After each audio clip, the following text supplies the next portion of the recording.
Bueno, mi nombre es Federico Graciani, soy profesor de la Escuela Normal Superior Dr. Luis Cesaringo de la ciudad de Villa Elisa, provincia de Entre Ríos, y junto a Andrea Salazar hemos propuesto esta presentación que es recursos naturales o bienes naturales, con el objetivo de avanzar en este cambio epistémico y conceptual que nos parece muy significativo y que se está manifestando en la actualidad. Muchas veces usamos nuestras prácticas diarias y nosotros también lo hemos trabajado con nuestros estudiantes de los distintos profesorados. ¿Qué pasa cuando hablamos de recursos naturales o cuando hablamos de bienes naturales? ¿Y qué implicancias tienen estas dos conceptualizaciones que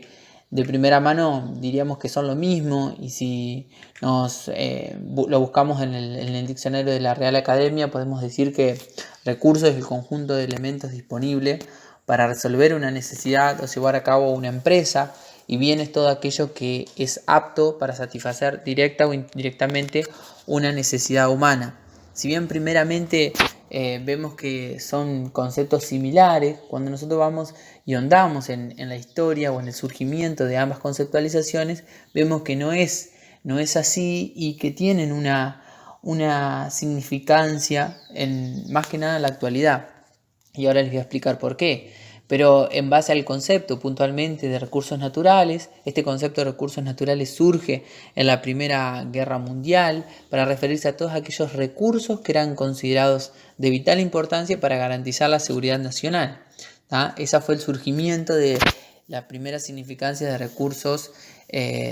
naturales. Y ahora bien, y si nos posicionamos en el lugar de bien, bien es algo que nosotros debemos valorar por encima de cualquier otro valor.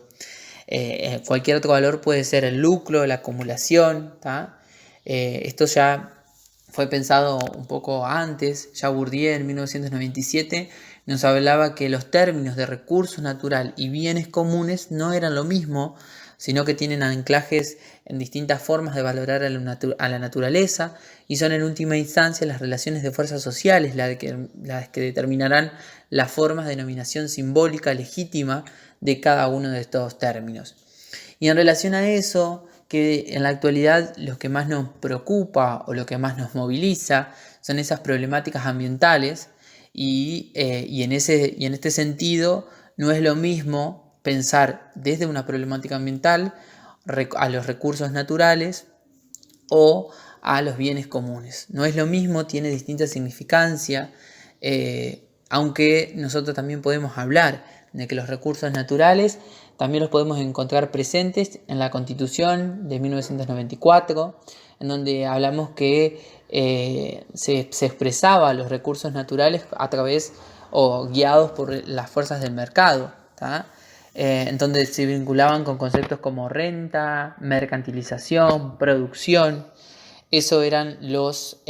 recursos naturales. Pero hoy, actualmente, y con este contexto de las problemáticas ambientales y demás, muchos científicos y sectores sociales comenzaron a utilizar esta denominación de bienes comunes de la tierra como un término de mayor alcance que el de recursos naturales. Los bienes comunes de la tierra son bienes de todos,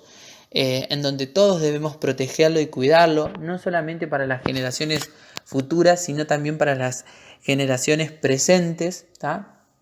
Y en este sentido podemos decir claramente que no son sinónimos. Las riquezas que se hallan en el planeta no son recursos naturales, sino son bienes naturales comunes, que son de todos, que debemos cuidar, que debemos proteger, y en este sentido también salen de autores como Priotto, salen las conceptualizaciones de que somos todos ambiente, y en ese ambiente es donde radica la importancia, donde se inserta esta nueva conceptualización de bienes naturales, concebidos los mismos como bienes que no son negociables, bienes que pertenecen a la sociedad y que de los cuales no se pueden obtener beneficios económicos a partir de ellos. Ahora bien, los podemos pensar en los bienes naturales como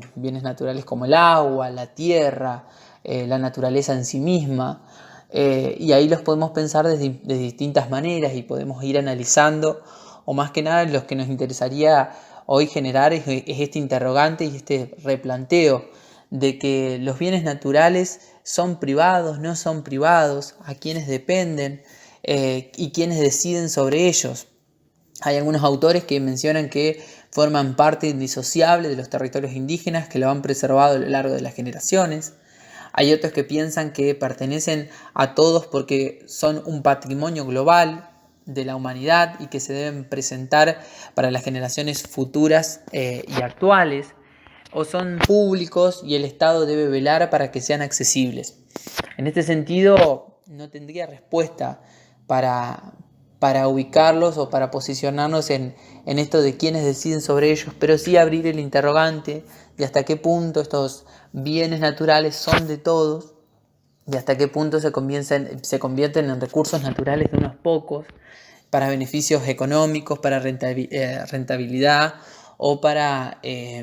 mover este sistema capitalista. Entonces, centrarnos desde esta perspectiva es también un poco analizar y ver el contexto desde un encuadre o de un marco distinto, pero en este sentido y desde nuestro rol como docentes o como protagonistas centrales del sistema educativo, es interesante comenzar a avanzar en la dimensión de la educación ambiental, en donde nosotros como docentes nos volvemos en agentes transformadores y agentes críticos de distintas situaciones que está viviendo no solo en nuestro país, no solo en nuestra provincia, sino a nivel internacional, y cómo podemos ver o movilizar en nuestros estudiantes esta dimensión ambiental, que no es nada más ni nada menos que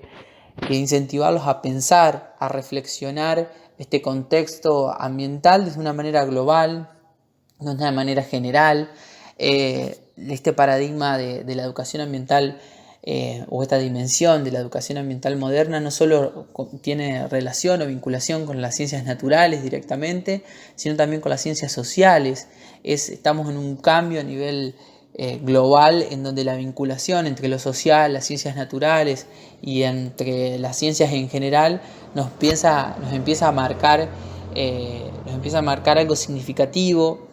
y nos permite esta superación de la instancia de solamente la descripción del problema, que era lo que muchas veces nosotros desarrollábamos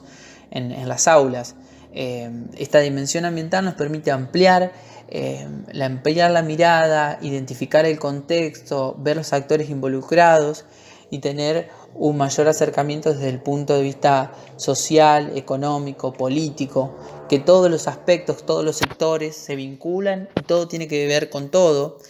Y una vez que entendemos esto, entendemos que el ambiente somos todos, que el ambiente soy yo, que el ambiente son ustedes, y en este contexto empezamos a valorar y a interpretar la diferenciación de recursos y de bienes, ¿tá? Este es nuestro humilde aporte. Nosotros realizamos este taller en una diplomatura superior que está organizando el Consejo General de Educación